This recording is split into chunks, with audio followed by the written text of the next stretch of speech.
నీవు చేసిన ఉపకారములకు నేనేమి చెల్లింతును? నీవు చేసిన ఉపకారములకు నేనేమి చెల్లింతును? ఏడాది చూడలనా, ఏడాది పొట్టేలనా,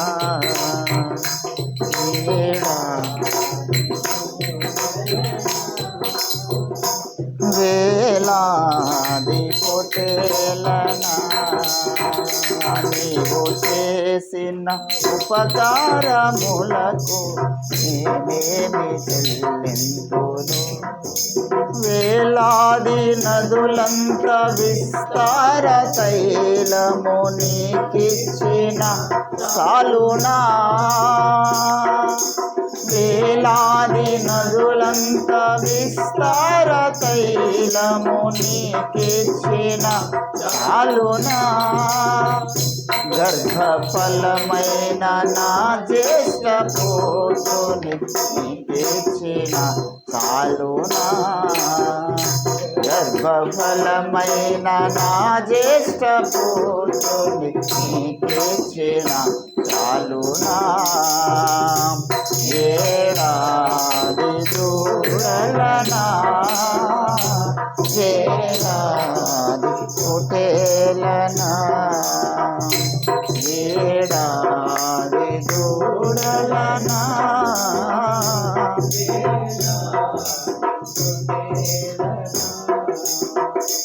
నీవు చేసిన ఉపకారములకు నేనేమి చెల్లింతును? నీవు చేసిన ఉపకారములకు నేనేమి చెల్లింతును? 62వ కీర్తన 7వ వచనం. నా రక్షణకు నా మహిమకు దేవుడే ఆధారము, నా బలమైన ఆశ్రయదుర్గము, నా ఆశ్రయము దేవుని యందే ఉన్నది.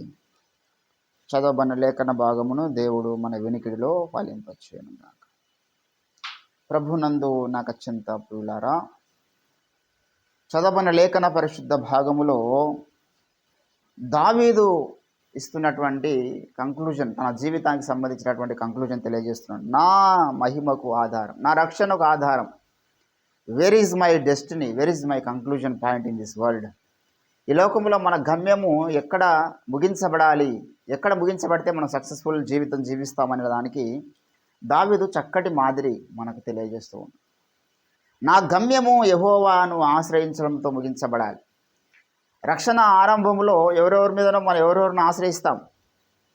వి need so many persons to growth in our spiritual life.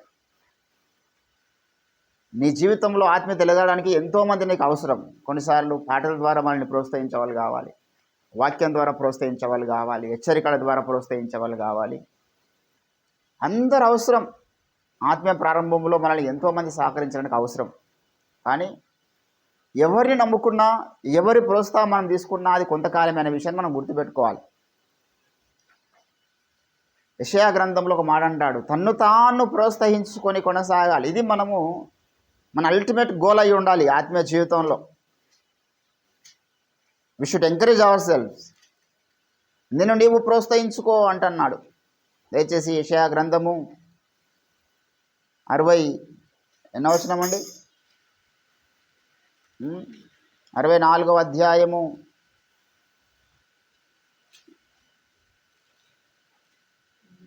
7వ వచనం. నీ నామమును బట్టి మొరపెట్టు వాడొక్కడును లేకపోయేను, నిన్ను ఆధారము చేసుకొని అంటున్నాడు. ఎవరిని ఆధారం చేసుకునండి? నిన్ను ఆధారము చేసుకొని తన్ను తాను ప్రోత్సహించుకుని వాడొక్కడును లేడు. దేవుడు ఎవరిని చూస్తున్నాడు చెప్పండి? సెల్ఫ్ ఎంకరేజ్మెంట్ ఎవరికైతే ఉంటుందో, those who are encourage them self, వారిని వారు ప్రోత్సహించుకోవాలి. నేను ఎప్పుడు అనుకుంటా, నన్ను ఎవడు ఎంకరేజ్ చేయదు కూడా. నేను ఎవరు ఎంకరేజ్మెంట్ ఎప్పుడు తీసుకోను. ఎందుకు ఎంకరేజ్మెంట్ తీసుకోను అంటే నాకేం తెలియదు కాబట్టి. ఎవరి మెప్పు ఎవరి ప్రోత్సాహం నేను ఎందుకు స్వీకరించానంటే నాకేం తెలియదు. నాకు బైబిల్లో లోతైన సంగతులు తెలియదు, నాకు లోకం తెలియదు, లౌక్యం తెలియదు, ఏం తెలియదు. ఎందుకు నాకు ఇంకోటి నన్ను మెచ్చుకోవాలని కోరుకుంటే చెప్పండి? అన్నీ తెలిసిన వాడు కోరుకుంటాడు. నాకు చాలా తెలుసు కాబట్టి అందరు నన్ను మెచ్చుకోవాలనుకుంటారు. నాకు చాలా సంగతుల్లో చాలా విషయాలు తెలుసు కాబట్టి నేను అందరిలో ఉన్నతంగా ఎంచబడాలని కోరుకుంటాడు. ఏం తెలియని వాడు ఏమనుకుంటాడు? నన్ను ఎందుకు మెచ్చుకోవాలండి, నాకు ఏం తెలుసు అని మెచ్చుకోవాలి. నాలో ఏ మంచి ఉన్నదని నన్ను ప్రోత్సహించాలి వేరేవాడు. నాలో ఏ మంచి లేదు కదా, ఎందుకు నన్ను ప్రోత్సహించాలి వాళ్ళు అనుకోవాలి మనం. అయ్యో నన్ను వాళ్ళు ప్రోత్సహించలేకపోతున్నారే, వీరు ప్రోత్సహించలేకపోతున్నారు అనుకోద్దు. నా ఆత్మీయ జీవితంలో ఇప్పటికి 14 సంవత్సరాలు నాకు సెల్ఫ్ ఎంకరేజ్మెంటే. నన్ను వ్యక్తిగతంగా ఎంకరేజ్ చేసిన వ్యక్తి ఒక్కరు లేరు. ఉంటే చెప్తా, నేను అబద్ధం ఆడాల్సిన అవసరం ఏమున్నది? పలానా వ్యక్తి నన్ను చాలా కాలం ఎంకరేజ్ చేశారండి ఆత్మీయతలో, నన్ను ప్రోత్సహించారని నేను చెప్తా, కానీ ఎవరు లేరు నన్ను ప్రోత్సహించిన వాళ్ళు. నేను రక్షణ పొందకన్నా ముందు 2 వ్యక్తులు నా జీవితంలో నాకు నువ్వు దేవుని సేవ చేయని చెప్పినోడు 2 వ్యక్తులు. అల్గోల్లో మా బావ ఒక ఆయన శ్రీకాంత్ అని ఉంటాడు, మా వరుసకు బావ అవుతారు నాకు. ఆయన అన్నాడు, సేవ చేయి బావా, ఏం చేస్తావు, జాబ్కి ఎందుకు అని. సబ్ స్టేషన్లో జాబ్ చేస్తున్న సమయంలో మా బావ అన్నాడు, సేవ చేయి బావా, ఏం పని చేస్తావు అని చెప్పేసి. రెండవది వెంకన్న సార్ అని జిఎంఆర్ పాలిటెక్నిక్లో ఉండేది. మాకైనా థర్మోడైనమిక్స్ చెప్తుండే అనమాట సార్. ఆ సార్తో చాలాసేపు డిస్కషన్ చేసిన తర్వాత ఆ సార్ కూడా అన్నాడు, సునీల్ సేవ చేయి, ఏం జాబ్ చేస్తావు, ఏంది పరిస్థితి, ఎన్నో ఆత్మలు నశించిపోతున్నాయి కదా లోకం. ఈ 2 తప్ప ఇంకెవ్వరు కూడా నాకు సేవ చేయమని కూడా అన్నోళ్ళు లేరు. నాలో దేవుడు ఆ తీవ్రతను పుట్టించి, నాలో ఆ మంటను పుట్టించి, దేవుని పని కొరకు అంకితమై మరి 14 సంవత్సరాలు నిండు పరిచర్యలో దేవుని కొరకు రాత్రింబగళ్ళు, ఇంకా వేరే ప్రపంచం లేదు, ఫుల్ టైం మినిస్ట్రీ. ఈ ఉన్నతమైనటువంటి సేవా జీవితంలో వెళ్తున్నప్పుడు మధ్యలో ఎన్నో ఒడిదుడుకులు వచ్చినాయి, ఆటంకాలు వచ్చినాయి, వ్యతిరేకతలు వచ్చినాయి, శోధనలు వచ్చినాయి. దేవుని బిడ్డలారా, కొంతమంది నాతో పాటు కొంతకాలం నిలిచారు, కొంతమంది వెళ్ళిపోయారు. కొంతమంది మంచోడు అన్నారు, కొంతమంది చెడ్డోడు అన్నారు, కొంతమంది సునీల్ మనీ మ్యాండ్ అన్నారు, కొంతమంది సునీల్ కామందులు అన్నారు, అబద్ధీకుడు అన్నారు. అన్ని కోణాలు చూసిరు, ఒక్కొరికి ఒక్కొక్క కోణం కనబడింది. మరి నేనేం చేస్తాను దానికి? నేను బాధ్యుని కాదు కదా. నాలో కామ క్రోధ లోభ మోహ మదమత్సరములు ఉన్నాయి, నేను వాటికి అతీతుని కాదు కదా. ఒక్కొరికి ఒక్కటి కనబడ్డది. ఒకరికి నాలో కోపం కనబడ్డది, ఒకరికి నాలో కామం కనబడ్డది, ఒకరికి నాలో మోహం కనబడ్డది. దేవుని బిడ్డలారా, ఒక్కొరికి ఒక్కటి కనబడ్డది. కానీ కొంతమందికి అభిషేకం కూడా కనబడ్డది, మరి కొంతమందికి ప్రార్థన జీవితం కూడా కనబడ్డది, కొంతమందికి దేవుని సేవ కొరకు ఆయనలో ఉన్న తీవ్రత విలువైంది, ప్రార్థన కొరకు ఆయనలో ఉన్న చురుకుదనం విలువైంది అని చెప్పిన వాళ్ళు కూడా ఉన్నారు. దేవుని ప్రేమ చేత నింపబడ్డాడని చెప్పిన వాళ్ళు కూడా ఉన్నారు. ఒకరోజు నా దగ్గరికి అప్పుడు కుత్బుల్లాపూర్ నుంచి ఒక అక్క సుమలత అక్క అని వచ్చింది. నుంచి ఒక 5-6 సంవత్సరాల కిందట జరిగిన విషయం.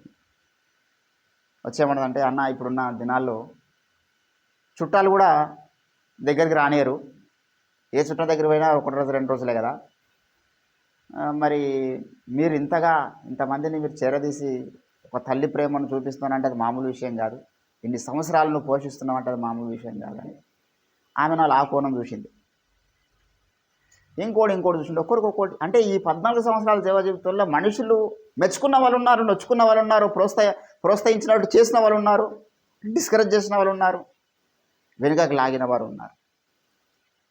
దేవుని బిడ్డలారా, ఎవరు ఎట్లా అనుకున్న మనుషుల జీవితాల్లో మనం గమనిస్తే ఎంతోమంది ఎన్నో రీతులుగా మన గురించి మాట్లాడే వాళ్ళ లోకంలో ఉంటారు.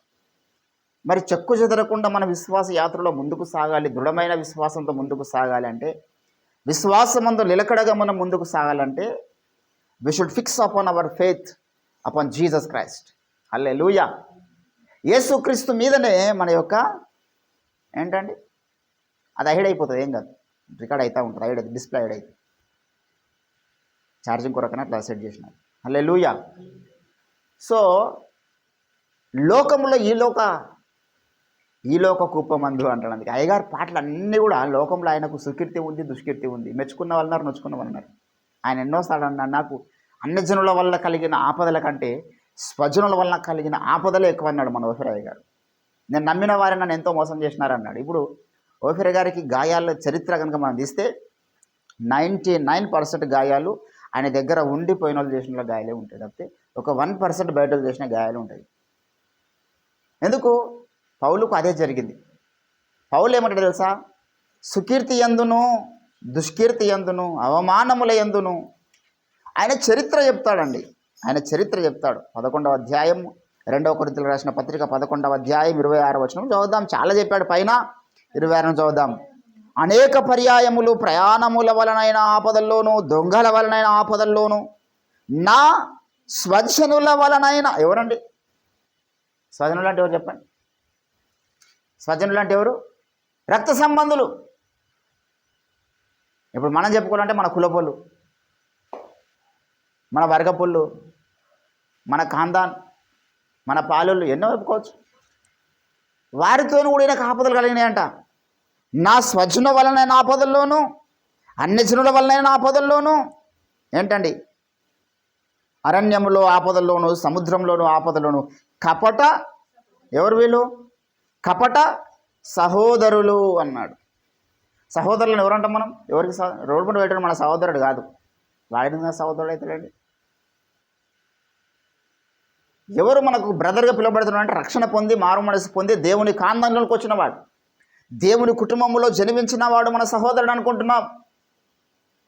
కానీ ఇక్కడ సహోదరుల వల్ల కూడా ఏమరిగిన పౌలుకి ఏం జరిగినాయి? ఆపదలు. ఈ రెండు నన్ను చాలా కదిలించినాయి. ఈ రెండు చాలా కదిలించినాయి నాకు. ఈ రెండు జోన్లో ఉన్నవారు కూడా మనల్ని ఎంకరేజ్ చేస్తాం అనుకుంటాం మనం. ఎవరు? మొదటిది నా స్వజనులు నన్ను ఎంకరేజ్ చేస్తాం అనుకుంటాం. నావారు కదా, మావాడు మంచిగా వాడబడుతున్నాడు దేవుని సేవలో, వాడిని కొంత ప్రోత్సహిద్దాం అని అంటారని నా స్వజనులు అలా అంటారని అనుకున్నాను చాలాసార్లు. కానీ నా స్వజనులు ఎవరు కూడా నాకు నువ్వు సేవ చేస్తున్నావు, మంచి పని చేస్తున్నావు బిడ్డ అన్నోడు ఇవ్వలేడు. గదేం పని పట్టినవారు అన్నోళ్ళే తప్పితే గదేం పని పట్టినవరా అందులో ఏం లాభం ఉన్నది? సేవ అని ఎంతమంది సేవకులను చూస్తలేం మనం అని అన్నోళ్ళే అందరూ. మళ్ళీ ఈరోజు వాళ్ళందరూ ఎప్పుడైనా సమస్య వస్తే నాకే బ్రదర్ కొంచెం మా కొడుకు హాస్పిటల్లో ఉన్నాడు, దయచేసి ప్రార్థన చేయండి అంటున్నారు. ఎందుకు అంటున్నారో నాకు అర్థం కాదు. ఒకప్పుడు ఆ పనికి మళ్ళీ పని ఎందుకు చేస్తున్నావు అన్నారు. గదేం పని పట్టినవారు అన్నోళ్ళు ఇద్దరు అన్నాను. అందుకే నాకు ప్రోత్సహించాను. మా అమ్మ అయితే నాకు సేవ చేయమని చెప్పలేదు, చేయొద్దని చెప్పలేదు, నీ ఇష్టం అన్నదాన్ని. ఆమె ఒకటే డిసైడ్ అయింది. ఎప్పుడైతే నేను ఓఫీర్ గారి దగ్గరికి వచ్చినో మా అమ్మ 100 సార్లు అన్న మాట ఏంటంటే వాడు మా మాట విన్నాడు, ఆ ఓఫీర్ అయ్య గారి మాటని వింటాడు. వాళ్ళ అయ్యగారు ఏది చెప్తే గదే చేస్తారని చెప్పేసి మా అమ్మ డిసైడ్ అయిపోయింది. కాబట్టి మా అమ్మ నాకు ఇప్పటిదాకా ఏం చెప్పలేదు. నువ్వు ఇది చేయబెట్టా అది చేయబెట్టా అని. 10th క్లాస్ అయిన తర్వాత మా అమ్మ నాకు ఇప్పటిదాకా ఒక్క సలహా ఇచ్చింది లేదు. మా అమ్మ నాకు సలహాలు ఇవ్వలేదు, మా అమ్మ సలహాలు నేను తీసుకోలేదు. ఏ స్థలంలోనికి వెళ్ళాలి, ఏ స్థలంలో సేవ చేయాలి, ఎక్కడ ఉండాలి, ఎక్కడ బతకాలి, ఏ అమ్మాయిని పెళ్లి చేసుకోవాలి, ఎక్కడ పిల్లల్ని కనాలి, ఎంతమంది పిల్లల్ని కనాలి, ఎక్కడ ఇల్లు కట్టుకోవాలి, ఎక్కడ నా పిల్లలు చదివించుకోవాలి, నా లైఫ్, నా కెరీర్ అంతా కూడా ఓఫీర్ గారి గైడ్లైన్స్ కిందనే జరుగుతుంది. ఆయన ఎవరండి? మనల్ని కనిపెంచిన తల్లిదండ్రుల మాట వినాలి కదా, తల్లిదండ్రులు చెప్పినట్లా ఉండాలి. వాడు చెత్త విధవ వాడికి ఇక దేవుడు అర్థం కాలే, వాడిని దేవుడు వాడుకోడు. అటువంటి వారు దేవుడు వాడుకోడు. నువ్వు దేవుని సేవలో వాడబడాలంటే కంప్లీట్ యూ షుడ్ డిటాచ్ అనమాట. నువ్వు దైవ సావుకుని యొక్క కంట్రోల్ కిందకి రాగలగాలి. ప్రతి విషయంలో వారి మాటకు లోబడగలగాలి. అప్పుడే దేవుడు నేను వాడుకుంటాను. నువ్వు దేవుని నమ్ముకొని దేవుని చేతి కిందకి వచ్చిన తర్వాత కూడా మళ్ళీ నా స్వజనులు ఉన్నారు కదా, నా స్వజనులు ఒక పిల్లని పెళ్లి చేసుకుందాం అనుకోవద్దు. అదే పెద్ద దయ్యం అయి కూర్చుంటుంది. ఈరోజు మన సాక్ష్యాలన్నీ మనం వింటుంటే పెళ్లితోని ఎంతమంది చెడిపోయిన వాళ్ళో మనం చూస్తాం. వివాహం అన్ని విషయంలో ఘనమైంది. ఈ ఘనమైన వివాహం అనేకుల్ని రక్షణ ప్రణాళికల నుంచి తొలగిస్తుంది. ఏమవుతుందో తెలియదు. పెళ్లి చేసుకున్నా కానీ అడ్రస్ లేకుండా పోతున్నారండి చాలామంది. ఈ మర్మం గొప్పది అన్నాడు అందుకే పౌలు. ఈ మర్మం గొప్పది. ఎక్కడ పోతురు పెళ్లి చేసుకున్న తర్వాత? ఏంటండి, ఒక మిత్రుడు పెళ్లి చేసుకోకుండా ముందు చాలా అద్భుతమైనటువంటి అమ్మాయి, సేవకుని యొక్క కుమార్తె, చాలా పరిచయకు సహకరిస్తుంది అనుకున్నాడు. ప్రార్థనగా రాణిస్తలేదండి. దేవుని బిడ్డలారా, స్వజనులను ఎప్పుడు మనం ఏం చేయొద్దు. రే స్వజనులు లేకపోతే ఎట్లా, ఏమైనా సమస్య వస్తే ఎట్లా చేస్తావు అని ఆలోచన వస్తుంది. రాకపోతే వాడు స్వజనుడే కాదు. ఇప్పుడు నాకేమైనా సమస్య వచ్చిందనుకో, నాకన్నా భార్య కానీ ఏమైనా సమస్య వస్తే మా అత్తమ్మోళ్ళు రారా, మా అమ్మోళ్ళు రారా, వాళ్ళ మాటలు మేము మా అమ్మ మాట నేను ఏం వినలేను అట్లా అని చెప్పేసి నాకు సమస్య వస్తే మా అమ్మ రాదా, రాకపోతే మా అమ్మ నాకు ఎట్లయితుందా, మీ తల్లి ఎట్లా, రక్త సంబంధం ఎట్లయితుంది, రారేమో కదా, వాళ్ళ మాట వినాలి కదా, వాళ్ళని కొంత పట్టించుకోవాలి కదా. స్వజనుల యొక్క సలహాలు, స్వజనుల యొక్క నడిపింపు మన జీవితంలో కొంతవరకే ఉండాలి. కీలకమైనటువంటి ఘటనలో స్వజనులు కూడా మనకు పనిచేయాలి. ఇక్కడ పౌలు అంటున్నాడు, స్వజనుల వలన ఆపదలు. అన్ని జనుల వల్ల ఎలాగో ఆపదలు వస్తాయి అనుకోండి, ఎందుకంటే వాళ్ళకి మనం అర్థం కాలేము, దేవుడు అర్థం కాలేడు. కొంత దూరం పోయిన తర్వాత సహోదరుల వల్ల ఏం కలిగినట్టు ఆయనకు కపట సహోదరులు ఉన్నారంట కొందరు. ఎవరు వీళ్ళు? కపట సహోదరులు. ఈర్ష్య. అటువంటి అనుభవం మీకు ఎప్పుడైనా వచ్చిందా? నాకు చాలాసార్లు వచ్చింది. ఒకరిని నేను ఎంతగానో పట్టించుకున్నా, ఎంతో ప్రేమ చూపించిన తర్వాత వాడే నన్ను దుర్మార్గుడు అన్నాడు. ఒక పర్టికులర్ టైంలో వాళ్ళ ఇంట్లో రాలే ఆ వ్యక్తి గురించి, పేరు చెప్తే మంచిగా ఉండదు, వాళ్ళ ఇంట్లో ఎవరు రాలే ఆ వ్యక్తి గురించి పట్టించుకొని, దుర్మార్గుడు అన్నాడు. అంటే వీడు కపట సహోదరుడే కదా. నా దగ్గర ఉండి ఆత్మీయతలో పెరిగి, ప్రార్థనలో పెరిగి, దైవభక్తిలో పెరిగి, భౌతికంగా కూడా పెరిగి, అన్ని రీతిలుగా ఒక సమాజంలో ఒక స్టేటస్ సంపాదించుకున్న తర్వాత వాడు దుర్మార్గుడని, లేకపోతే నా క్యారెక్టర్ మంచిది అంటున్నంటే వీళ్ళందరూ ఏ జోన్లోకి వస్తారండి? నా విషయంలో అయితే వాడు కపట సహోదరుడే.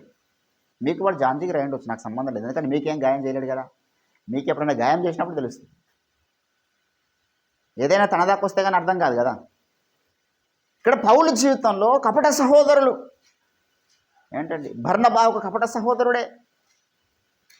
నమ్మినాడు బర్నబాని ఎంతగానో పౌలు, మార్కుని ఎంతగానో నమ్మినాడు, ప్రేమించినాడు, ధేమాని ఎంతగానో నమ్మినాడు, ప్రేమించినాడు. కానీ వీళ్ళంతా ఒక పర్టికులర్ టైంలో పౌలును విడిచిపెట్టి వెళ్ళిపోయారు. చాలామంది ఆ రీతిగా వెళ్ళిపోయారంటాడు. తిమోతికి రాసినటువంటి 2వ పత్రిక దయచేసి మీరు గమనించినట్లయితే 16వ వచనము 4వ అధ్యాయము 2వ తిమోతి 4:16 ఏమంటున్నాడు? నేను మొదట సమాధానము చెప్పినప్పుడు ఎవడును నా పక్షమున నిలువలేదు, అందరూ నన్ను విడిచిపోయిరి, ఇది వారికి నేరముగా ఎంచబడకుండునుగాక. ఒకవేళ ఇది నేరంగా ఎంచబడును గాకంటే వాళ్ళ పని అయిపోయింది. పౌలుకు ఎంత శక్తి ఉందంటే వాడిని సాతానుకు అప్పగిస్తున్నంటే సాతాను వచ్చి వాడిని టేకప్ చేస్తాడు. వాడిని మరణంకి అప్పగిస్తున్నంటే వానికి మరణం తీసుకెళ్ళిపోతుంది. పౌలుకు అంత స్టేటస్ ఉన్నది, పౌలు మాటకు అంత శక్తి ఉన్నది. ఒకరిని సాతానుకి అప్పగిస్తాడు ఏంటంటే ఒకరిని వెలివేస్తాడు. దేవుని బిడ్డలారా, ఇక్కడ ఇది వారికి నేరముగా ఎంచబడకుండును గాక అన్నాడు. ఎందుకు? ఆ టైంలో విడిచిపెట్టి వెళ్ళొద్దు వీళ్ళంతా పౌలుకు హత్తుకొని ఉండాల్సినటువంటి వ్యక్తి జోన్ ఒకటి ఉన్నదండి బైబిల్ గ్రంథములో. అపోస్తుల కార్యము దయచేసి మీరు గమనించినట్లయితే, అయితే కొందరు మనుషులు 17వ అధ్యాయము అపోస్తుల కార్యము 32వ వచనంలో, మృతుల పునరుత్థానమును గూర్చి వారు వినినప్పుడు కొందరు అపహాస్యము చేసిరి, మరికొందరు దీనిని గూర్చి నువ్వు చెప్పున్నది ఇంకొకసారి విందుమని చెప్పిరి. అలాగుండగా పౌలు వారి మధ్య నుండి వెళ్ళిపోయాను. అయితే కొందరు మనుషులు అతనిని హత్తుకొని, ఏంటంటే కొందరు వెళ్ళిపోయారంటే ఒకటే వెళ్ళిపోయారా? ఇప్పుడు మీరు నాకు చెప్పండి, కొందరు వెళ్ళిపోయారంటే ఏ కారణం, అంత బలమైన కారణం లేకుండా వెళ్ళిపోతారా? పౌలును కొంతమంది విడిచిపెట్టి వెళ్ళిపోయినారు. కారణాలు ఎన్నో ఉన్నాయి విడిచిపెట్టి వెళ్ళిపోవడానికి. కొరింథీయులకు రాసినటువంటి 2వ పత్రిక 13వ అధ్యాయములో మీరు గమనించినట్లయితే మరి 6వ వచనంలో, మేము భ్రష్టులము కామని, ఏంటంటే అంటే ఏమంటున్నాడు ఈయన? మేము భ్రష్టులం కామని మీరు తెలుసుకోవాలని నిరీక్షిస్తున్నా. అంటే ఏమనుకుంటున్నారు వీళ్ళంతా? పౌలును ఒకటి అనుకుంటారా భ్రష్టుడు అని చెప్పండి? ఏ కారణం లేదో భ్రష్టుడు అనుకుంటారా? ఇప్పుడు మా రవేణను పట్టుకొని భ్రష్టుడు అనుకోగలుగుతామా? కారణం లేదు. కానీ ఒకడు బయటకు పోయి తాగుతున్నాడు. ఈరోజు నాకు తెలుసు, నా దగ్గర పెరిగి ఆత్మీయతలో పెరిగి తాగుతుండే ఇష్టానుసారంగా తిరుగుతున్నాడు. ఆడు చెడిపోయిన కారణం కూడా నాకు తెలుసు. అందరి లిస్ట్ నా దగ్గర ఉంది. ఈరోజు బయటికి పోయి ఒకడు తాగుడుకు బానిస అయిపోయినాడు, తిరుగుడుకు బానిస అయిపోయినాడు, పాపానికి బానిస అయిపోయినాడు. వీడు బయటికి పోనికి కారణం ఎవడో నాకు తెలుసు. అటువంటి వాడు భ్రష్టుడు అయినంటే అర్థం ఉంది. ప్రార్థనలో ఎదుగుతూ రాత్రింపగలు ప్రార్థనలో ఉంటున్నటువంటి రవేణను పట్టుకొని వాడన్న భ్రష్టుడు అని అనుకో, అసలు వాడు స్టూడెంట్ అంటాడు మాట అంటాడు. వాడు నిజంగా భ్రష్టత్వంలో ఉన్నాడైతే నా మాట అంటాడు. కానీ పౌలుని ఇక్కడ కొంతమంది అంటున్నారు, యేసుప్రభువు కూడా అన్నాడు తెలుసా మీకు, యేసుప్రభువు కూడా అన్నాడు, దయ్యములకు గురువు అన్నాడు, దయ్యములకు ఆయన భ్రష్టుడు అన్నారు, యేసుప్రభు కూడా అన్నారు ఇవన్నీ మాటలు. దేవుని బిడ్డలారా, కపట సహోదరుల వల్ల కలిగే ఆపదలు ఈ రీతి ఉంటాయి. ఏంటంటే స్వజనుల వల్ల కలిగే ఆపదలేమో ఇంకో రకమైనవి. కపట సహోదరులు దగ్గరనే ఉంటారు, వాక్యం వింటారు, పౌలు వెనకాలనే తిరుగుతున్నారు, కానీ పౌలును భ్రష్టుడు అనుకుంటున్నారు, పౌలును శరీర సంబంధి అనుకుంటున్నారు. ఏంటంటే ఆ మాట కూడా చదవండి ఒక్కసారి. ఇదే కొరింథీయులకు రాసినటువంటి పత్రిక 10వ అధ్యాయము దయచేసి 3వ వచనం. మేము శరీరధారులమై నడుచుకొనుచు ఉన్నను, శరీర ప్రకారము యుద్ధము చేయము, మా యుద్ధోపకరణములు శరీర సంబంధమైనవి కావు. 2వ వచనం. శరీర ప్రకారము నడుచుకుని వారమని మమ్మను గూర్చి కొందరు ఎందుకు అనుకున్నాడు చెప్పండి. వాడు మేబీ శరీర ప్రకారం నడుచుకోవడం అంటే అర్థమైంది చెప్పండి. ఏ ఏ ఏ సిచ్యువేషన్స్, ఏ మూమెంట్స్ ఒక వ్యక్తిలో కనిపిస్తే శరీర ప్రకారంగా నడుచుకుంటాడు అంటాం మనం. అంటే పౌలు ఏమన్నా శరీరచ్చలు నిలబెట్టుకున్నాడా? ఏంటంటే శరీర ప్రకారంగా నడుచుకుని వారమని మమ్మల్ని గురించి కొందరు అనుకుంటున్నారు అంటే శరీర ప్రకారమైనటువంటి తీర్పులు ఆయన తీర్చిండు కొంతమందికి. ఏమన్నా చెప్తే వాక్యం చెప్పాలి, దేవుని గురించి చెప్పాలి, మృతుల పునరుత్థానం చెప్పాలి, వెళ్ళిపోవాలి తప్పితే మా వ్యక్తిగత విషయాల్లో ఇన్వాల్వ్ కావద్దు. మా వ్యక్తిగత విషయాల్లో ఆయన పెత్తనం ఉండొద్దు. శరీర ప్రకారంగా నడుచుకొనిచున్నాడని అనుకోవడానికి కారణం ఏంటంటే శరీర ప్రకారంగా కూడా వారిని కొంత సెట్ చేయడానికి ప్రయత్నం చేసిండు పౌలు. This is not right way brother అని చెప్పి ఉంటాడు. ఏంటండి దేవుని బిడ్డలారా, ఇక్కడ పౌలు జీవితంలో అంటే కపట సహోదరులు ఏమేమి అనుకుంటారో మనం దాన్ని జ్ఞాపకం చేసుకుంటున్నాం. ఏమనుకుంటారు కపట సహోదరులు? మొదటిగా పౌలు ఒక శరీర సంబంధం అనుకుంటాడు. వీడు అన్యజనుడు కాదు, వీడు స్వజనుడు కాదు, సహోదరుడు. 3 జోన్లు ఉన్నారు ఇక్కడ. అన్యజనులు, స్వజనులు, సహోదరులు. ఇక సహోదరుడు పౌలును శరీర సంబంధి అనుకున్నాడు. సహోదరులు పౌలును ఏమనుకున్నారు? భ్రష్టుడు అనుకున్నారు. శరీర ప్రకారము నడుచుకుని వారమని కొందరు అనుకొనిచున్నారన్నాడు. తర్వాత గళితీయులకు రాసిన పత్రికలు ఒక మాట చూడండి. గళితీయులకు రాసిన పత్రిక దయచేసి 4వ అధ్యాయము 13వ వచనం. మీరు నాకు అన్యాయమేమీ చేయలేదు, మొదటిసారి శరీర దౌర్బల్యము కలిగి నేను సువార్తను మీకు ప్రకటించి తిని మీరు ఎరుగుదురు. అప్పుడు నా శరీరములో మీకు శోధనగా ఉండిన దానిని బట్టి. ఏంటంటే చాలామంది తృణీకరించారంట. ఏముంది పౌలు శరీరం లేదా శోధన ఉందంట. ఏం శోధన ఉంది? చరిత్రకారులు చెప్పినారు, కింద పౌలు కూడా చెప్పినాడు. ఏమంటే ఆయన కండ్ల జబ్బు ఉంది. మరి కండ్ల జబ్బు ఉంటే ఇది విశ్వాసాలకు ఎట్లా శోధన అయిందో నాకు అర్థం కాదు.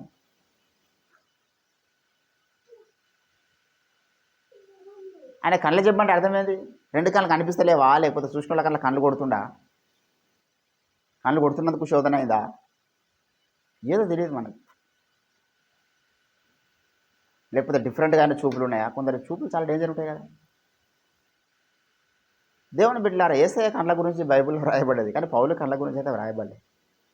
కానీ పౌలు శరీరంలో శోధన, ఆయన కళ్ళు ఉన్నాయని చెప్పాడు. ఆ శోధన బట్టి విడిచిపెట్టిపోతాడా? ఎంత దౌర్భాగ్యం అండి అది. శరీరంలో ఎన్నో రకాల శోధనలు, ఎన్నో రకాల ప్రాబ్లమ్స్ ఉంటాయి.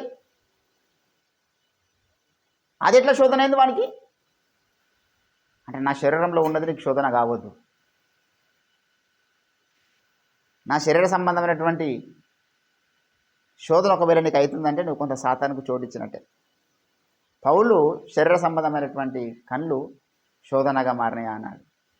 దేవుని బిడ్డలారా, స్వజనుల వల్ల ఆపదలు, అన్యజనుల వల్ల ఆపదలు, సాటి సహోదరుల వల్ల ఆపదలు. గమ్యమేమిటి పౌలుకు?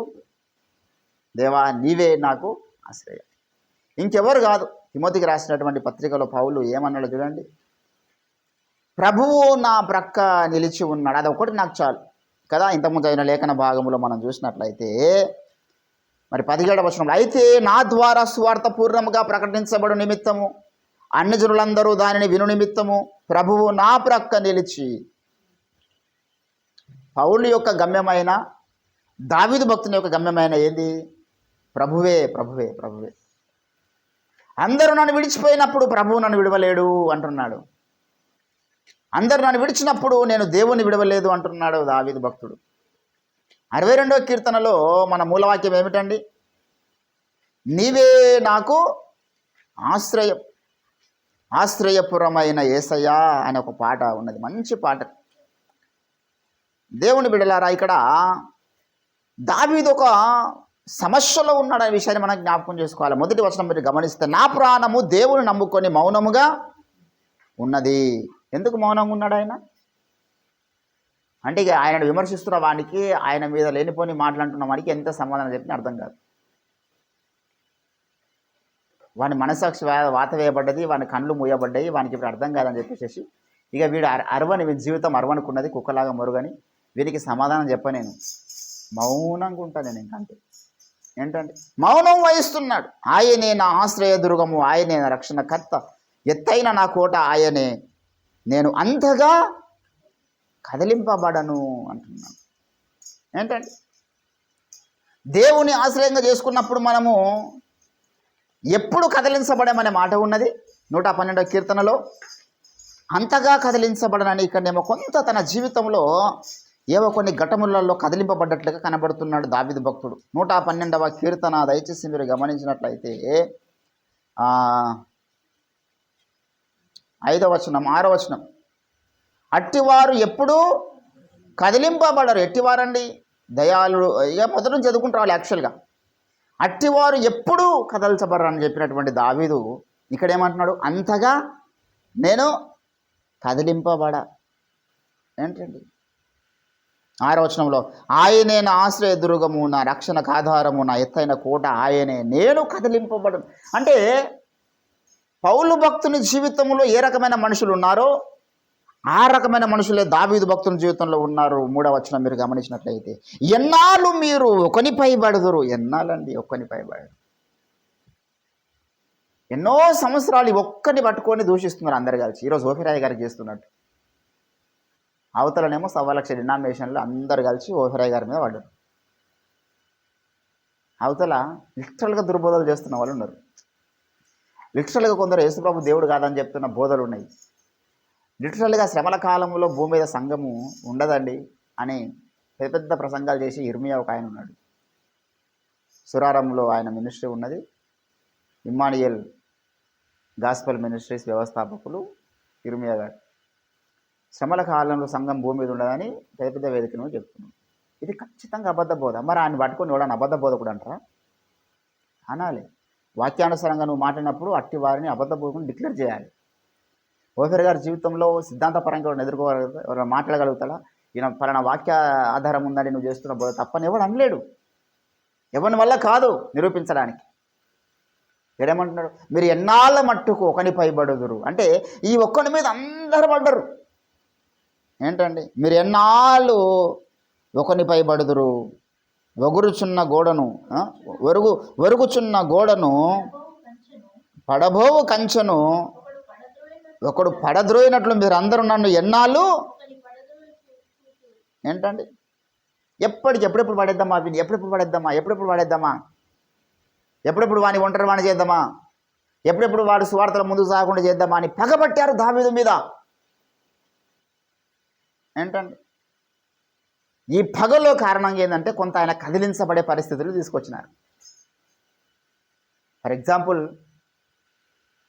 దావీదు యొక్క సొంత కుమారుడు అబ్షాలోము ఏం చేశాడండి? ఎంత దారుణంగా దావీదుని హింసించినాడు, ఎంత గాయాలు చేస్తున్నాడు. ఇప్పుడు ఫర్ ఎగ్జాంపుల్, నాకు రోడ్డు పంట పోయేటోళ్ళు కానీ సహోదరులు కానీ రక్షణ పొందిండు, మారుమనసు పొందిండు, ఒక 5 సంవత్సరాలు నా దగ్గర పెరిగిండు, నా ప్రేమను పొందిండు, నాకు గాయం చేసిపోయాను అనుకో, పెద్ద దాన్ని బట్టి డిప్రెషన్ పడేది ఏముండదు. కానీ నా కడుపున పుట్టిన పిల్లలే నాకు గాయం చేస్తే అప్పుడు కదిలించబడే పరిస్థితి వస్తుంది. అంటే కొన్ని సెంటిమెంట్ అటాచ్మెంట్స్ ఏవైతే ఉన్నాయో వీటిని సాతాను బేస్ చేసుకొని మనల్ని ఏం చేయడానికి చూస్తాడంటే కదిలించడానికి చూస్తాడు. నీ జీవితంలో నిన్ను కదిలించడానికి ఏ శక్తి పనిచేస్తున్నదనేది గుర్తించాలి. నువ్వు ఎమోషన్స్ పనిచేస్తున్నాయా నిన్ను కదిలించడానికి? స్నేహాలు పనిచేస్తున్నాయా నేను కదిలించడానికి, డబ్బు పనిచేస్తుందా నేను కదిలించడానికి, వ్యామోహాలు పనిచేస్తున్నాయా నేను కదిలించడానికి, స్త్రీ సాంగత్యాలు పనిచేస్తున్నాయా నేను కదిలించడానికి, నీలో ఉన్న అహం పనిచేస్తుందా నేను కదిలించడానికి, ఏం పనిచేస్తుంది గుర్తించగలగాలి. దేవుని బిడ్డలారా, ఇక్కడ దావీదును కదిలించడానికి పనిచేస్తున్న శక్తులు ఉన్నాయి. అప్పుడు అంటున్నాడు, దేవా ఎన్నో నన్ను కదిలించే శక్తులు ఉన్నాయి, ఎంతోమంది నన్ను నమ్మిన వాళ్ళు నన్ను కృంగదీయాలని చూస్తున్న వాళ్ళు ఉన్నారు. పరమగీత గ్రంథంలో అంటాడు, కావలివారు నాకు ఎదురుపడగా. ఆ కావలివారు, కావలి గాయాల్సినటువంటి వారే ఏం చేస్తున్నారండి? ఆమెను గాయపరుస్తున్నారు కదా. దయచేసి చదవండి పరమగీత గ్రంథము ఎన్నో వచనము, 3వ అధ్యాయము 3వ వచనం. పట్టణములో సంచరించు నాకెదురు పడగా అడిగి తిని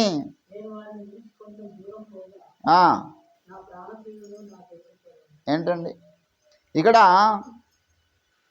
ఈ 3వ అధ్యాయంలో మీరు గమనిస్తే కావలి వారు ఉన్నారు. కావలి వాళ్ళు ఏం చేస్తున్నారండి? కన్యకకు వాళ్ళే ఆమెను మరి కలతపరచుచు ఉన్నారు. 5వ అధ్యాయం 6వ వచనం ఉంటుంది, ఇంకో వచనం.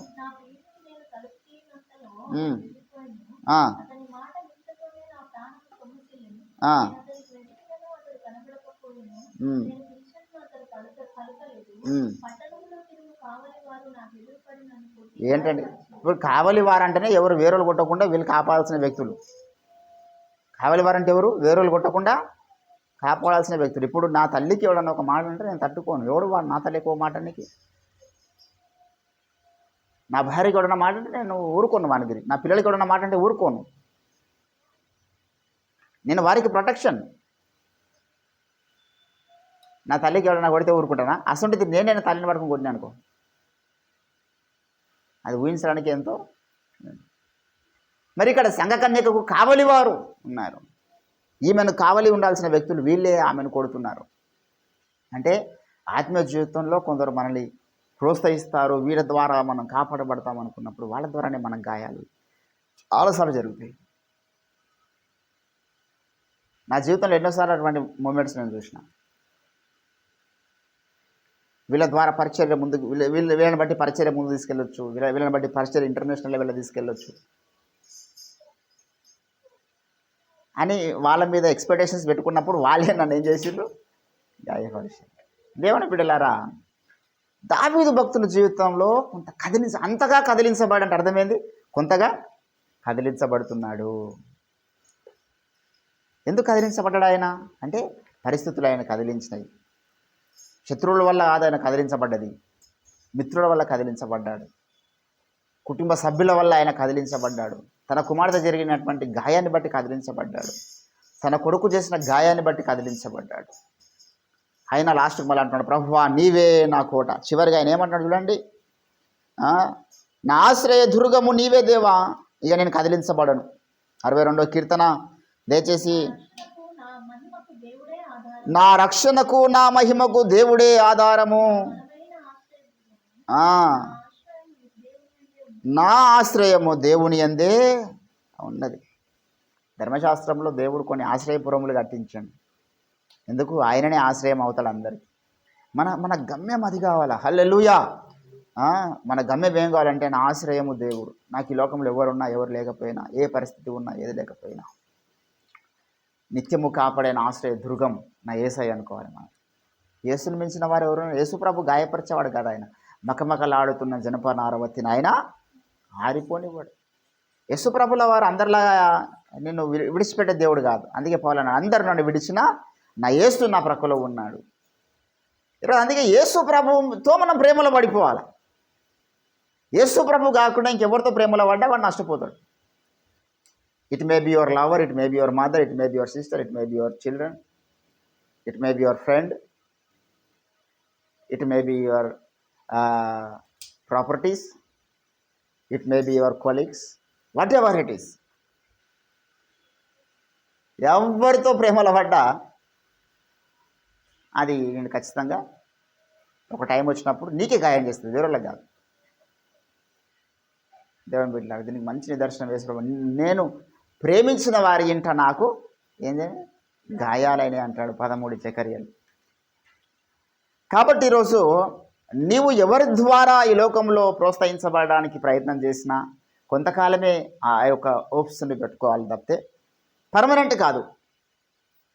నీ పర్మనెంట్ నీకు ఆధారము, నీ మహిమకు ఆధారము, నీ రక్షణకు ఆధారము, నీ ప్రోత్సాహానికి ఆధారం, నీ ఆత్మీయ జీవితంలో నేను పడిపోకుండా కాపాడడానికి ఆధారం యేసు ఒకడే. అందుకే నేను చెప్తాను, ఈరోజు 14 సంవత్సరాలు నా జీవితంలో యేసు ఒకడే ఉన్నాడు నాకు ఆధారం. నేను మనుషులను నమ్ముకుంటే ఎప్పుడో వెళ్ళిపోవాలా, నా స్వజనులను నమ్ముకుంటే ఎప్పుడో వెళ్ళిపోవాలా, నా స్నేహితులను నమ్ముకుంటే ఎప్పుడో వెళ్ళిపోవాలా. సోదరులను నమ్ముకోనిలే, స్వజనులను నమ్ముకోనిలే, ఎవరిని నమ్ముకునే నేను యేసయ్యను నమ్ముకున్నా. ఆయన చాలినవాడు. హల్లెలూయా. యేసు ప్రభు చాలినవాడు అండి.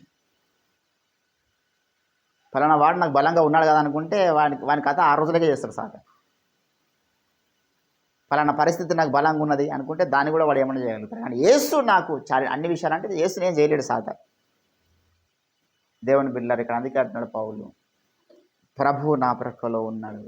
ఎన్నో ఆపదలు నాకు వచ్చినాయి, కపట సహోదరుల ద్వారా ఆపదలు వచ్చినాయి, నాకు ప్రభు నా ప్రక్కలో ఉండి కాపాడిండు. దేవుని బిడ్డలారా, ఈరోజు నీకు నాకు తెలియదు, కపట సహోదరులు ఎవరో మనకు తెలియదు. యేసు ప్రభువుని అప్పగించిన సిలువకి ఎవరండి? వారు తమ అసూయ చేత, అసూయ కపటం ఒకటే, ఒట్టి పుణ్యానికి అసూయ పెంచుకుంటారంట, ఎందుకో తెలియదు. యేసు ప్రభువుని సిలువకి అప్పగించిన ప్రధాన కారణం ఏంది? అసూయనే. ఇంకా వేరే కారణాలు ఏం లేవు. యేసు ప్రభు అద్భుతంగా వాడబడుతున్నాడు, స్వస్థతలు చేస్తున్నాడు, అద్భుతాలు చేస్తున్నాడు, ఆ ప్రాంతంలో సువార్త ప్రకటిస్తున్నాడు, దేవుని రాజ్యము సమీపించి ఉన్నదని తెలియజేస్తూ వస్తున్నాడు కదా. ఇది వారికి మింగుడు పడతలేదు. దేవుని బిడ్డలారా, 15వ అధ్యాయము మార్కు సువార్త 9వ వచనంలో ప్రధాన యాజకులు అసూయ చేత ఏంటండి, ఏం చేతనంట? అసూయ చేత యేసును అప్పగించిరి అని పిలాతు తెలుసుకొని. ఎట్లా అప్పగించినట్ట యేసును వీళ్ళు? అసూయ. ఈరోజు ఓఫిరాయి గారి మీద బురద తలుతున్నారంట, దేన్ని బట్టి? అసూయ. మాకు లేని ప్రత్యక్షతలు ఆయనకున్నాయి, మాకు లేని వాక్య జ్ఞానం ఆయనకున్నది. ఎవడైనా యేసు గురించి బయట పోయి చెడ్డగా మాట్లాడుతున్నట్టు అసూయనే కారణం. ఎందుకంటే వారికి ఉన్నదేదో వీనికి లేదు. ఒక వ్యక్తిని అభిషేకించి దేవుడు వాడుకుంటున్నప్పుడు ఆ విషయాన్ని బట్టి మనం అసూయపడద్దు. ఏంటంటే సతీష్ కుమార్ గారు ఉన్నారు, దేవుడు వాడుకుంటున్నాడు అద్భుతంగా. దేవుడు అభిషేకిస్తే తప్ప ఒక వ్యక్తి అంతగా వాడబడలేడు కదా. ఈరోజు 3 లక్షల మంది అనే సంఘంలో కాంగ్రిగేషన్, 4 సర్వీసులలో వెల్లపల్లి ప్రవీణ్ కుమార్ గారిని దేవుడు అభిషేకించి వాడుకుంటున్నాడు. అందరినీ వాడుకుంటున్నాడు. దేవుడు వాడుకుంటున్నప్పుడు మనం ఎందుకు అసూయపడాలి? దాన్ని బట్టి నా టైం వచ్చినప్పుడు దేవుడు నన్ను వాడుకుంటాడు. దేవుని బిడ్డలారా, అనేక మందికి అసూయ ఉన్నది. సేవలు కొంత వాడబడ్డ అసూయ. ఎవరు వీళ్ళంతా అసూయ? అన్యులు అసూయపడరు, సహోదరులు అసూయపడతారు, తోటి సేవకులు అసూయపడతారు. దేవుని బిడ్డ సాతాను ఎంతగానో పనిచేస్తున్నాడు వాళ్ళు కృంగదీయడానికి. దావీదు కృంగదీయడానికి ప్రయత్నం చేస్తున్నాడు, కదిలించడానికి ప్రయత్నం చేస్తున్నాడు. పౌలును కృంగదీయడానికి ప్రయత్నం చేస్తున్నాడు, కదిలించడానికి ప్రయత్నం చేస్తున్నాడు. ఈరోజు నన్ను కూడా కృంగదీయడానికి సాతాను ప్రయత్నం చేస్తాడు. ఇప్పుడు మనలో అసూయ ఉన్నదని కాదు, కానీ మన చుట్టుముట్టు ఉన్నవారు అసూయ పరులు అనే విషయాన్ని మనం జ్ఞాపకం చేసుకోవాలి. మన చుట్టుముట్టు కపట సహోదరులు ఉన్నారు, వారి బారి నుండి మనం తప్పించుకోవాలనే విషయాన్ని మనం జ్ఞాపకం చేసుకోవాలి. మనలో కపటం లేదు, మనలో అసూయ లేదు, మనలో ఒకరిని కృంగదీద్దామన్న తత్వం లేదు. కానీ మనల్ని కృంగదీసే వాళ్ళు ఉన్నారు, మనల్ని చూసి అసూయ పడే వాళ్ళు ఉన్నారు, మనల్ని చూసి ఏంటండి కపట సహోదరులు ఏదో నష్టం చేయాలనేటువంటి కంకణం కట్టుకొని ఉన్న వాళ్ళు ఉన్నారు. దావీదుకు నష్టం చేయాలి, వాడు పడిపోవడం చూడాలి. ఒక గోడ కూలిపోయినట్లా వాడు కూలిపోవడం మేము చూడాలి, ఒక కంచె పడిపోతున్నట్లుగా వాడు పడిపోవడం మేము చూడాలి. ఎన్ని కలలుగా అన్నారో దావీదు పట్ల. ఈరోజు దేవుని బిడ్డ మన పట్ల కూడా కలిగి ఉండొచ్చు. ఏంటంటే మనం పడిపోతే చూసి కొంచెం గంతులు వేయాలని, మనం చెడిపోతే చూసి కొంచెం గంతులు వేయాలని ఆశపడేటటువంటి చీకటి అంధకార శక్తులు ఉంటాయి. వాటికి అవకాశం ఇవ్వద్దంటే మన యేసు ప్రభువుని పట్టుకొని నడవాలి. హల్లెలూయా. దేవుని బిడ్డలారా, ఈరోజు నేను మనం అందరం కూడా ఒక నూతన తీర్మానం తీసుకుందాం ప్రభు సన్నిధానం. దేవా, మా చుట్టుముట్టు అసూయపరులు ఉన్నారు, మా చుట్టుముట్టు కపట సహోదరులు ఉన్నారు, మా చుట్టుముట్టు పరిస్థితులు బాగలేవు. ఈరోజు మాకు ఆశ్రయదుర్గం నీవు కావాలి. నీవు తప్ప వేరే ఆశ్రయము జగమున లేనే లేదు. హల్లెలూయా. పాత పాట ఉంది, నీవే ఆశ్రయం అనే ఒక పాట, పండు ప్రేమ కుమార్. దేవుని బిడ్డలారా. కాబట్టి ఈరోజు నీవు నేను మనం అందరం కూడా మనందరికీ నిండు ఆశ్రయమైనటువంటి మన రక్షణకు ఆధారం, మన ప్రేమ, మన మహిమకు ఆధారమైనటువంటి మన యేసు, ఆయన మనకు ఆశ్రయం ఉండడానికి ఇష్టపడుతున్నాం. మనం రాలేకపోతున్నాం ఆయన దగ్గరికి. అది ప్రాబ్లం.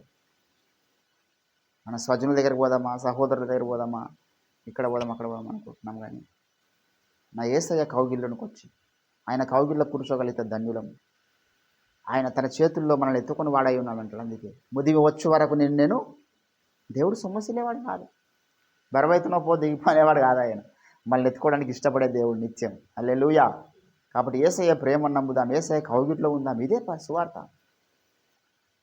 సంఘారాధనలు ఎందుకండి? నువ్వు యేసయ్య కౌగిల్లో ఉండడానికే సంఘారాధన. యేసయ్య ఒళ్ళో నువ్వు ఆనందించడానికే సంఘం. కాబట్టి ఈరోజు నీవు నేను దేవుని బిడ్డారా, మన ప్రభువును చూసి అసూయపడ్డ వాళ్ళు ఉన్నారు, పౌలును చూసి అసూయపడ్డ వాళ్ళు ఉన్నారు, దావీదును చూసి అసూయపడి మరి శపించిన వాళ్ళు ఉన్నారు, దూషించిన వారు ఉన్నారు. వారి లైన్లో నడుస్తున్న మనకు కూడా ఉంటారని మనం జ్ఞాపకం చేసుకోవాలి. మనం నడుస్తుంది వారి లైనే. అబ్రహాం, ఇస్సాకు, యాకోబులు, యేసుక్రీస్తు, దావీదు ఏ లైన్లో నడిచారో ఆ లైన్లో మనం ఉన్నాం. మనల్ని చూసి అసూయపడితే మనం దాన్ని ఆశ్చర్యపడద్దు. ఎవరైనా అసూయపడ్డాడు మనల్ని బట్టి, ఎవరైనా మన గురించి చెడ్డగా మాట్లాడుతున్నా అంటే దాని గురించి మనం ఆశ్చర్యపడద్దు. వాడేవాడంటే చెడ్డగా మాట్లాడితే దేవుడు మాట్లాడతలేడు కదా. నా గురించి దేవుడు ఏమనుకుంటున్నాడది ముఖ్యం. మనుషుల్లో సాక్ష్యం ఇట్లుండగా మనుషులు ఎట్లా అన్నాను ఏంటంటే మనుషులకు ఎప్పుడు చెడ్డగా అనిపిస్తుంది. పౌలు కళ్ళు చెడ్డగా అనిపించినాయి. పౌలు కళ్ళలో ఉన్నటువంటి కళ్ళ ద్వారా ఉన్నటువంటి శోధన బట్టి కొందరు విడిచిపెట్టి వెళ్ళిపోయారంట. వాడు దేవుని ప్రణాళికలు లేడు అనుకోవాలి, అట్లా విడిచిపెట్టిపోయినాడు. దాన్ని బట్టి మనం కృంగిపోవద్దు. దావీదు భక్తుడు అంతగా కదిలించబడే పరిస్థితి తన జీవితంలో లేకపోయినా కొన్ని పరిస్థితులు ఆయన కదిలించిన అనే విషయాన్ని జ్ఞాపకం చేస్తున్నాడు ఇండైరెక్ట్గా. కానీ యెహోవాను ఆశ్రయించిన వాడు ఎప్పుడు కూడా కదల్చబడ్డాడు. ప్రార్థన చేసుకుందాం. ప్రభువా, మేము కదలక నిత్యం సీయోను కొండలాగా జీవించడం కొన్ని శక్తిని మాకు దయచేయని మనం కొద్ది నిమిషంలో ప్రభుత్వంలో ప్రార్థన చేద్దాం. రండి, దేవుడి కొద్ది మాటలు మన వినికిడిలో ఫలింపచేయను గాక. ప్రార్థన చేద్దాం. హల్లెలూయా, హల్లెలూయా, హల్లెలూయా, హల్లెలూయా, హల్లెలూయా.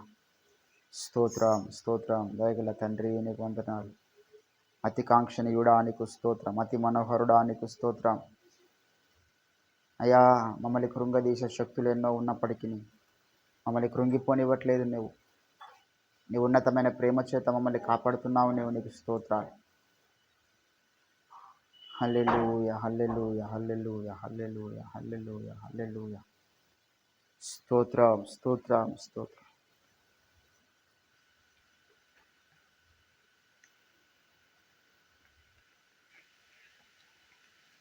శిఖరముపై కెత్తును చెయ్యి పాటి నడుపును. శిఖరముపై కెత్తును చెయ్యి పాటి నడుపును. కన్న తల్లి చేర్చినట్లు